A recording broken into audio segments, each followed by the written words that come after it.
Before we came back from break, you wanted to talk a little hockey, and I think you're a Dallas Star fan. Am I right? Yeah, I am a huge Dallas Star fan. I just want to get your take on your pick on Calgary. I know that we haven't really proved ourselves in the playoffs, but I think we're going to be a very explosive team in the playoffs. You know, we got Khudobin, Bishop. You know, I think we have really good defensemen, like you were saying. You're a big defensive guy, so you got Heiskanen, Klingberg, Botska. I think we're a really defensive team. I think we can win it.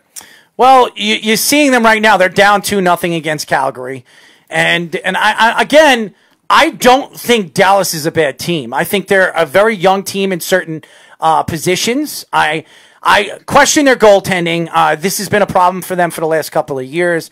They did add Bishop over, in the last couple of years, came from Tampa, and I think he's a very good playoff goaltender. I just look at this team, Dallas as a whole. I don't think they're fast enough to compete with a team like Calgary. I think they're very fast, and Calgary they put a lot of pressure, especially in a neutral zone. So I want to see what Dallas can do in a neutral zone. You could see in this game right now they're having problems putting the puck in the net, and that I think is going to be a huge problem against the Calgary Flames because they're very fast. Their depth is also concerning too against a team that has a lot of defensive depth in the Flames, and a team that has some good young players too with the offense as well. The problem with the Flames has always been their goaltending. So if they can shell the goalie, that's a different story, but they got to get past that defense too.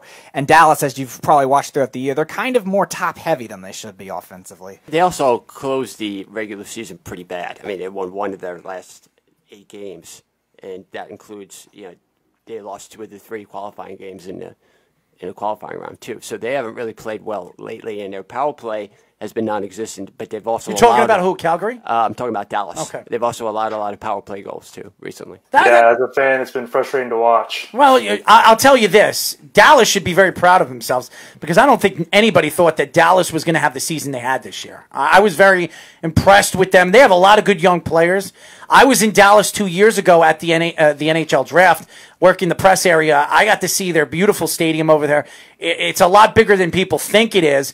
And the way they held the NHL draft over there, I was very impressed on what they did in Dallas. But I also think about this team and some of the weaknesses a part of this team. The goaltending is still a weakness that they have. I know a lot of people love Bishop, and Bishop has been a quality goalie in the playoffs. He gives up a lot of bad goals. A lot of bad goals. I remember in Tampa how many bad goals he gave in the Eastern Conference Finals, and even when he went to the Stanley Cup Finals, he gave up a lot of bad goals. So this is a huge problem, and right now they're down 2-0. I haven't had the opportunity to watch the whole first period. After the show, I'll probably tune in and see how the goals went in, and I'll be the judge on where Bishop is, but this is a huge problem Dallas has. So I still think Dallas could make this a series. It could go 7 games. I just think Calgary's the better team. Yeah. You're from Boston, so I'm predicting you're a Patriot fan. Am I right? No, actually, I have family in Wisconsin, so we're huge Packers fans. Okay. So I like you already. We have a show. We have a show that's from Cincinnati. One of their hosts is a Packers fan as well. Yes. The wise guys. You like what he has to say about Aaron Rodgers. But I love what the Packers did, moving up and getting the young quarterback. I really do. I like Jordan Love. I think Jordan Love is going to be a special player. I think he's another Aaron Rodgers. I think he has the ability to be that.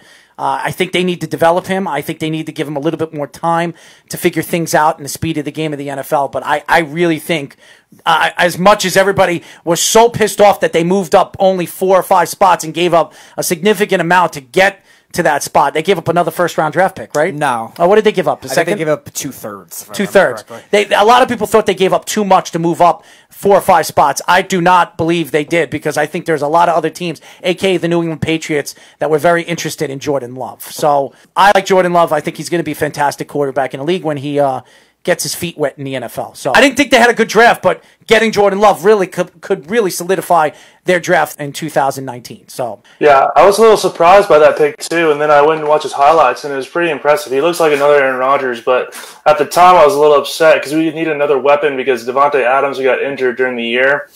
But as soon as he got injured, we actually went on like a little winning streak for a little while. But I like Jordan Love too. I love him. I love him. I said it. Nice. I said it. I said it when I saw the Packers move up. What did I tell you, Speedy? You did. No, I was shocked too when that happened. When I saw Jordan, they are a good quarterback franchise, so they must know something. When I saw the Packers move up the way they did, I said that's Jordan Love. I knew it, and I know Aaron Rodgers. Aaron Rodgers is, I love Aaron. I stick up for Aaron. I think he, to me, in the last 2 years, it's Patrick Mahomes. But before that, Aaron Rodgers was the best quarterback in the NFL for 6 years. Nobody can argue that. The guy really changed the game, mobile-wise, offensive-wise. He's a completely different player when he is 100%. But over the last couple of years, when you see the difference of what the Packers are, they've become more of a defensive team than they are of an offensive team. So, especially last year, they were a better defensive team than we've seen in a very long time. They had a lot of problems stopping the run, though. Yes, they did. They did. But I think they added some good defensive off-season acquisitions. So I think they're going to be a lot better this year defensively, especially in the run stopping. But why don't we get into your career, man? And you chose Navy. Now, when Navy came to recruit you and sat down and they talked to you, your family, what drove you to decide to go to Navy out of all the other schools that were interested in recruiting you? They came to me with great interest, and it just seemed like they really wanted me. And being recruited by a lot of schools, that's one thing that I was really looking for, a school that really wants me just for a person, not just as a player, but, as a player also. They fit everything I wanted to, in the school also. Like they're a great football program as well as a very high academic program, just the perfect blend of academic, athletic. So I think it's going to be a really good fit for me. Is there a military history in your family? Is that something that swayed you to go to Navy? And if so, again, what are some of the stories maybe you could tell about those relatives if you do have them? Yeah, it's actually quite interesting. I never thought I'd be going this route, but when I looked at what Navy offered, it checked all my boxes. It was the perfect school for me, and the only sacrifice I had to make was doing military. And for me, that's a sacrifice I was willing to make. The linebacker position is a very interesting position, the inside, the outside. What made you decide growing up to be a linebacker? Now, you're a pretty big guy. I'm looking at your size. You're about 6'2", 6'3". You're what, 230 pounds, 225 pounds? Yeah. Mm-hmm. You're a big kid. What made you decide to be a linebacker besides choosing that from maybe being a strong safety or possibly being a defensive end? What made you become a linebacker? They kind of just told. One day I asked my coach what I should play, and he's just like, "You went and said go to outside linebacker." So my 7th grade through 8th grade year, I played outside linebacker and a little bit into my freshman. And then one of my head coaches came up and said, "Hey, you're the biggest guy we have in the inside, so we're going to move you inside." And that was my sophomore year. And really, what happened was the guys above me got hurt, so that was made me move into the starting position my sophomore year, and that was the year we won state. So I've just now been the guy ever since. In terms of the versatility of the position, what it requires, a lot of different skill sets involved with having to be a middle linebacker, especially now where you're seeing a lot of faster guys, not necessarily bulk guys anymore. Guys like Deion Jones and Levante David, guys like that. They're more faster types. So what do you think is your best aspect of playing the position, as well as your favorite aspect of playing the position, just being so well-rounded? Well, my favorite position is stuffing running back in the holes for loss and TFLs. But I really had to develop my agility and speed just to keep up with those guys. So, I work with a trainer 2 times a week at the track, getting my 40 time down, being as quick as possible. I've had to shed some weight just to keep up with these guys. So, that's the biggest part for me is being able to move side on side and just as fast or faster than some of these guys. So that's the best part for me. I don't like to run very much. Hey, listen, nobody likes to run. I don't like to run, but sometimes I run just to try to get somewhere. Yeah. Especially to the bathroom when we really have to go. Yeah. We are talking to Navy linebacker recruit Patrick Turner.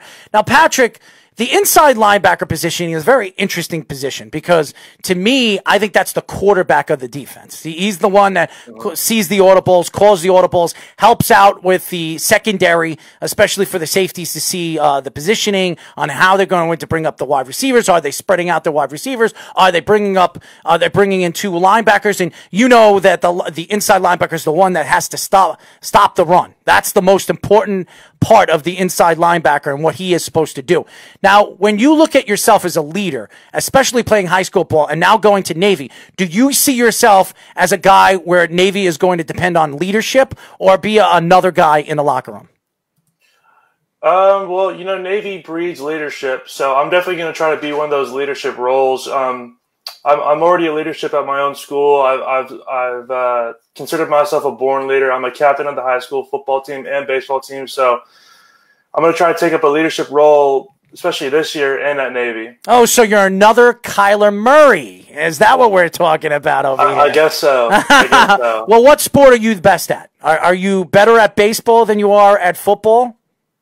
For the longest time, I thought I was going to go play D1 baseball. I got an offer from Purdue my sophomore year, but I turned it down because I fell in love with football after we had won state that summer. I went and played baseball and got the offer, but I just fell in love with football and I declined the offer. I was like, no, I'm going the football route. So now I'm here and I'm so thankful. You know what we'll call you? This is what we'll call you. We'll call you Patrick Bo Turner.